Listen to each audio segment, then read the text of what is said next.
Alright, so I verified that the short end is the hot and the white's the neutral. Double checked it on this end. Gonna test fire here, and I also, in case by some miracle it does work, we'll test the outlet too, but I doubt it because I didn't use any wire nuts. God, stand back a little bit. Ooh, wait a sec. Wait. Oh yeah. Wait, now the outlets probably need to do this.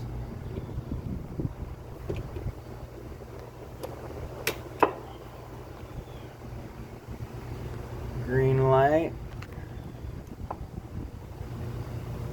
Alright, I guess it worked out. Cool beans. First try.